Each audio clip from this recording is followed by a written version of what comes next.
ABP news में मैं था, मैंने छोड़ दिया। और छोड़ने की वजह क्या थी कि एक दिन मैं एंकरिंग कर रहा था और सुल्तानपुर में एक रेस्टोरेंट मालिक पर गोली मार दी जाती है। 2 दिन पहले प्रधानमंत्री नरेंद्र मोदी लखनऊ में थे और उन्होंने कहा कि आप आइए उत्तर प्रदेश में निवेश कीजिए क्योंकि यहां लॉ एंड ऑर्डर सुधर चुका है। अब मैंने सिर्फ इतना कहा कि प्रधानमंत्री 2 दिन पहले आश्वासन दे रहे थे और आज क्या हो गया, इसके अलावा मैंने कुछ नहीं कहा। उसके चलते मुझे 15 दिन की छुट्टी पर भेज दिया गया। वापस आना मैंने सही नहीं समझा, मैं निकलना भी चाहता था क्योंकि मैं समझ रहा था कि मुख्य धारा की मीडिया अब पत्रकारिता करने के लायक नहीं रही। मगर मैंने छोड़ दिया दोस्तों। और उसके बाद क्या होता है, एक दिन अचानक मेरा ड्राइवर कहता है, सर ये जो पीछे आप गाड़ी देख रहे हैं ना, इसे मैं आज चौथी बार देख रहा हूं अपने पीछे। तो मैंने बोला क्यों? कहता है याद है आपको जब आप उस दिन मिली बाबूश के साथ खान मार्केट गए थे? मिली बाबूश मेरे बच्चे हैं। उस दिन भी एक गाड़ी हमारे पीछे थी। तो उसके बाद क्या हुआ, मैं अकेला था और मैंने थोड़ी स्लो की गाड़ी, वो साइड से जाने लगी और फिर मैं आगे निकल गया क्योंकि उसके शीशे काले थे, मैं नहीं जानता था अंदर कौन था क्या था। फिर अगले दिन क्या देखता हूं कि वो मेरे घर के पास खड़ी हुई है। मैं पुलिस के पास गया, मैंने शिकायत की, पता चला कि वो गाड़ी किसी कश्मीरी की थी जो श्रीनगर का रहने वाला था मगर नोएडा में काम कर रहा था। अब मुझे लगा अगर 1 इन अ ब्लू चांस कि वाकई ये वो है, कोई कश्मीरी मुस्लिम है जो यहां काम कर रहा है दिल्ली में, और अगर मैंने शिकायत को आगे लेकर गया तो वैसे ही तो आपको जानते हैं कश्मीरी और मुस्लिम तो बहुत ही जबरदस्त कॉम्बिनेशन है पुलिस को ठोकने के लिए। तो मैंने शिकायत वापस ले ली, मगर मैं समझ गया था कि इसकी गाड़ी का इस्तेमाल किया जा रहा था मुझे टेल करने के लिए।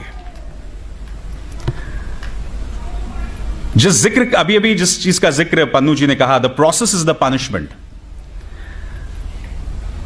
मेरे और मेरी वाइफ के खिलाफ 13 करोड़ की टैक्स चोरी के अनाप शनाप टैक्स केसेस दर्ज कर दिए गए। उसके अंतर्गत वो लोग मेरी वाइफ के खिलाफ प्रोसिक्यूशन भी करने वाले थे क्योंकि वो मेरी पत्नी है। करीब 8 या 9 महीने तक उनके प्रमोशन को रोक के रखा गया और उनके साथ बैच था 8 और लोगों का, सिर्फ इसलिए क्योंकि उस बैच का हिस्सा मेरी वाइफ भी थी।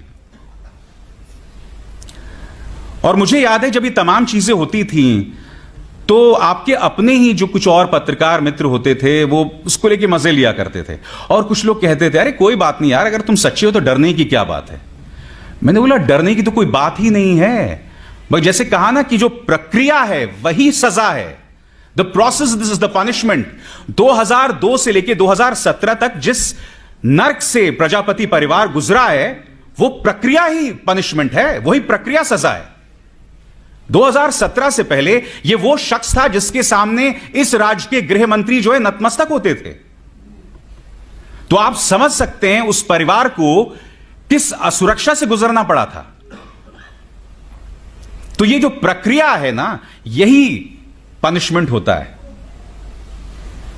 और आज लोग आसानी से कह देते हैं चलिए कोर्ट केसेस हो गए, कोई बात नहीं है, आप जीत जाओगे यार अगर आप सच्चे हो।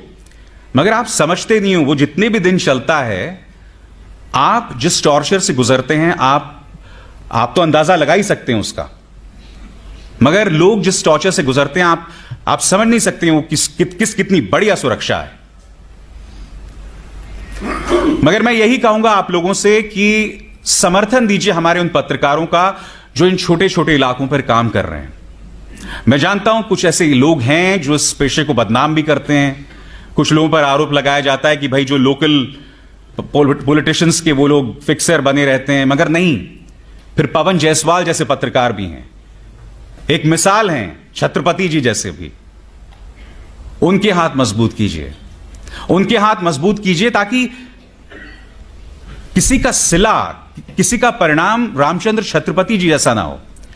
खैर उनकी तो एक विरासत है, मैं सिर्फ उनकी मौत की बात कर रहा हूं।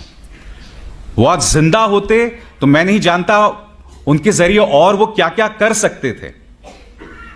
मगर हां, उनकी शहादत ने हम सबको एक मिसाल दी है। और दोस्तों जाते जाते मेरा अपना वो फलसफा है और ये फलसफा मैं अक्सर उन पत्रकारों को देता हूं जो इन मुश्किल हालात में अपना काम करते हैं। इन तेज हवाओं से घबराना नहीं है। तेज हवाओं से ना घबरा ए बाज, ये तो आती ही है तुझे ऊंचा उठाने के लिए।